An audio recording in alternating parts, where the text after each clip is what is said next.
аз рӯи маърузии муовини раиси вилояти суғд Анвар Яъқубӣ маълум гардид ки дар соли 2019 102 корхонаву коргоҳи нав ташкил шуда зиёда аз 1400 нафар бо ҷойи кори доимӣ таъмин гаштанд. дар баробари ин дастовардҳои соҳаи саноат дар вилояти суғд соли гузашта 53 корхона фаъолият набурдааст. ин иттилоъ дар ҷалсаи ҷанбастии фаъолони вилояти суғд баррасӣ гашт.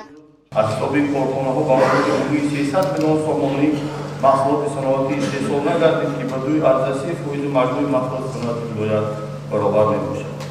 ҷамъоварии пардохти маблағи истифодаи қувваи барқи истифодашуда ташвишовар мебошад. ҳамагӣ 86.2%-ро ташкил намуда дар давоми соли 2019 пас аз истифодаи барқ 132.1 миллион сомонӣ афзуда ба 429.1 миллион сомонӣ баробар шудааст.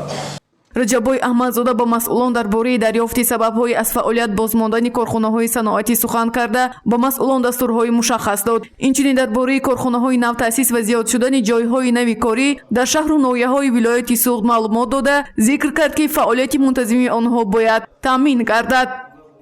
ин сол то ҷашни ваҳдати миллӣ дар водии Зарафшон бои айни як корхонаи тавқоқҳо зиёда аз 1000 ҷойи нави корӣ ташкил мешавад. корхонаи ТБА инам дар ноҳияи айни қариб 700 ҷойи нави корӣ. корхонаи металлургӣ дар шаҳри Панҷакел рӯзҳои вайбет оғоз мекунем. инам қариб 700 ҷойи нави корӣ.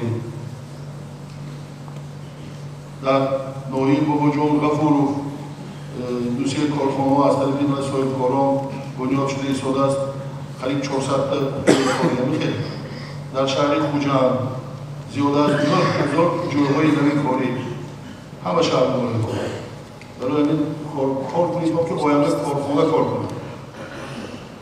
яке аз масъалаҳои муҳими матраҳ гашта ин иҷро нагардидани чанд намуди андозҳо дар шаҳру ноҳияҳои вилоят мебошад. дар натиҷаи он ба буҷет 130 миллион сомонӣ маблағ ворид нагардид.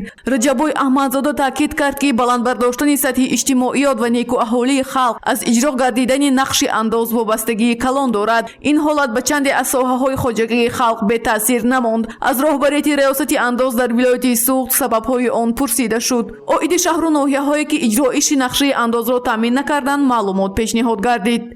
Гӯстон, Истаравшан, Хуҷанд, Чорнамудӣ, Айни, Гулистон, Спитамин, Шаҳристон 3 намудӣ. Сардори нозирати андози ноҳияи Бобоҷон Ғафуров, Зафаробод, Истара, Конибодон, Панҷакел, Ҷабборрасул, Коҳистони Мастчоҳ 2 намудӣ.